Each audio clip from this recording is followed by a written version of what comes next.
है।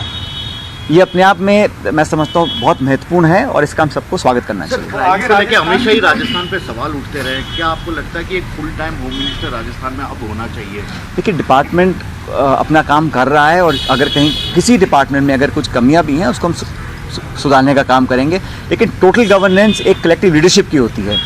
एक डिपार्टमेंट, एक विभाग, एक पोर्टफोलियो की नहीं है, पूरा कैबिनेट, पूरी सरकार का एक कलेक्टिव लीडरशिप होती है और पब्लिक सरकार को आंकती है, विभाग को नहीं आंकती है।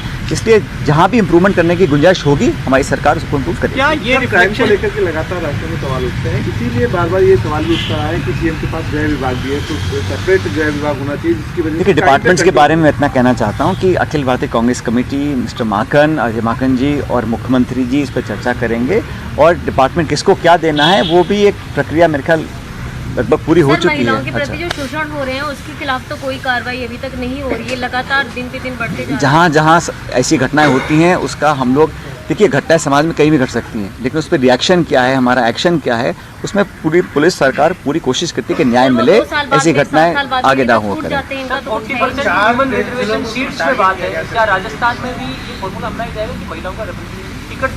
हम चाहेंगे अधिक से अधिक महिलाओं को टिकट मिले। अभी चुनाव 2 साल दूर हैं, लेकिन एक शुरुआत करी है उत्तर प्रदेश में और मैं समझता हूँ इसका अनुसरण अलग अलग राज्य भी करेंगे, लेकिन जो एक सेंस है, जो डायरेक्शन है, जो ख्वाहिश और इच्छा जो लीडरशिप की है वो है कि नए लोगों को, नौजवान लोगों को, खासकर महिलाओं को हम लोग आगे और रिप्रेजेंटेशन दें। सर, आप नजर रही है क्या? ऐसा नहीं है, नज़र तो पूरे प्रदेश पर है भाई, लेकिन अलग अलग समीकरण हैं। हमारे कितने विधायक किस संभाग से आते हैं, किस समाज से आते हैं, वो सारी बातों को देखकर निर्णय लिया जाए। समाज को लेकर मुस्लिम में सिर्फ आपने जो है रखा गया, तो मैंने कहा ना, महिलाएं पहले से 3 गुना कर दी हैं, माइनॉरिटी दुगने कर दी हैं। सर, ये अगला जो 2023 का चुनाव है वो आपके नेतृत्व में लड़ा जाएगा? अरे भाई, जो 2018 का चुनाव था वो भी कलेक्टिव लीडरशिप में लड़ा था ना। तो कांग्रेस में परिपाटी है कि हमेशा चुनाव कलेक्टिव लीडरशिप में लड़ा जाता है और सोनिया जी के, राहुल जी के नेतृत्व में लड़ा जाता है हर राज्य के अंदर।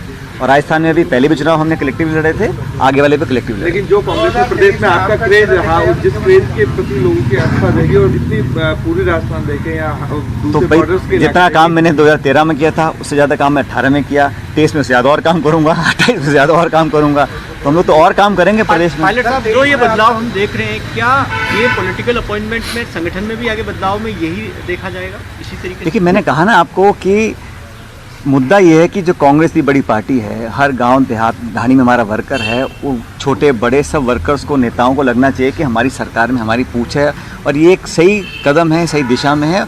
और मुझे खुशी है कि कांग्रेस पार्टी ने, सोनिया गांधी जी ने, प्रियंका जी ने, राहुल जी ने इंटरेस्ट लेकर, राजस्थान एक महत्वपूर्ण स्टेट है, इसमें पूरा अपना ध्यान फोकस किया, सब लोगों को साथ जोड़ा, सबकी राय ली। किसी एक अकेले की राय की बात नहीं है, तमाम नेतृत्व जो राजस्थान का है सब लोगों से पूछा, नए पुरानों से, सबकी राय ली। अजय माकन जी ने एक एक एमएलए से बात करी है, एक एक जिलाध्यक्ष से बात करी है और फिर जब उसका स्वरूप तैयार हुआ उसमें जो हमारा प्रायोरिटी है उसको हमने आगे रखा और उसका परिणाम जो आपने कल शाम को देखा, इसलिए मुझे लगता है अच्छा निर्णय लिया। आपने कहा कि जो सोनिया गांधी जी द्वारा कमेटी बनाई गई थी उसका पहला जो स्टेप है वो अचीव कर लिया गया है, कल जो हमने देखा उसके तहत। मैंने कहा आपको, सवाल ये है कि और कौन से स्टेप्स अभी रह रहे हैं जो पूरे होने बाकी हैं?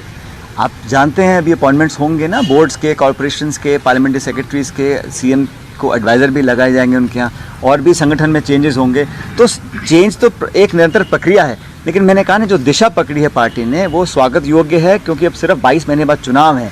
हम लोगों को मुस्तैद रहना है, हम लोगों को, नए लोगों को जोड़ना है, हमारी मेंबरशिप चालू है पार्टी की, उसको और व्यापक बनाना है, लोगों को गैल्वनाइज करना है। और जो भाजपा ने नीतियाँ अपनाई हैं उसको लोगों ने रिजेक्ट किया है। प्रधानमंत्री खुद आके माफ़ी मांग के बिल ड्रॉ कर रहे हैं, मतलब दबाव है, पॉलिटिकल प्रेशर है। तो किसानों की, नौजवानों की बात को हमको और आगे बढ़ाना है।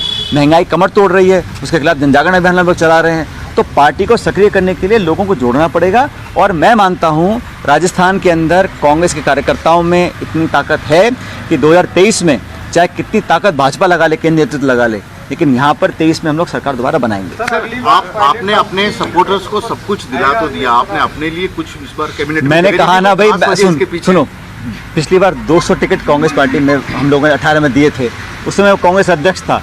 सब लोगों को हम लोगों ने सामूहिक निर्णय करके टिकट देकर हम लोग चुनाव जीते, जो हमारे एमएलए बने हैं। तो ये जो आप बार बार संख्या पर गिनाते हो ना, ये गुट वो गुट, कोई गुट नहीं है यहाँ, सिर्फ सोनिया गांधी जी, प्रियंका जी, राहुल जी का गुट है, उसके हम सब लोग मेंबर्स हैं और ऑनरेबल मेंबर्स हैं। इसलिए हमारा मत यही है कि यूनाइटेडली होकर आगे बढ़ें और हम 23 में सरकार बनाएं ताकि 24 में पार्लियामेंट चुनाव में बहुत बेहतर प्रदर्शन करें जो हम पिछली 2 बार से नहीं कर पा रहे। सर आपने कहा कि सर कैबिनेट में कांग्रेस फर्स्ट हुआ, कोई निर्दलीय शामिल नहीं किया, क्या आगे जो नियुक्तियां होनी है उनमें भी निर्दलीय या भाई सब ऐसा है, जो हमारा सपोर्ट कर रहे हैं ये धारणा गलत है कि किसी ने किसी को रोका, किसी ने किसी का नाम दिया नहीं दिया। ये परिस्थिति होती है, संतुलन और बैलेंस होता है। जो हमारे विधायकगण हमारी सरकार को समर्थन कर रहे हैं उन सब का समर्थन को मिल रहा है, उनका हम आभार व्यक्त करते हैं और उन लोगों को भी इम्पोर्टेंस देकर कहीं ना कहीं हम लोग आगे लेकर जाएंगे। ऐसा नहीं हो सकता कि भाई जो हमको सपोर्ट कर रहे हैं उनको हम इग्नोर करें, उनको भी हम इन्वॉल्व करेंगे और करना भी चाहिए हर व्यक्ति को। बल्कि ऐसे दल भी हैं हमारे साथ हैं जो इंडिपेंडेंट नहीं है लेकिन कांग्रेस का समर्थन कर रहे हैं, हमारे सरकार का एक पार्ट है, उनको भी हम लोग आगे लेकर जाएंगे। तो इसमें सबको साथ जोड़ने की मुहिम है। कृपया करके कल के घटनाक्रम को देखिएगा कैसे with in Congress and with in outside Congress उन सब पावर्स को हम जोड़कर इकट्ठा कर ताकतवर बना रहे हैं। ये उस दिशा की तरफ एक कदम है। सर आपने कहा 2023 में दोबारा सरकार बनना चाहिए, तो आपको क्या लगता है 2003 और 2013 में क्या शॉर्टकमिंग्स थे जिससे नहीं बन पाए और इसको वो लंबा चर्चा का विषय है, उसके बाद में बात करेंगे उस बारे में।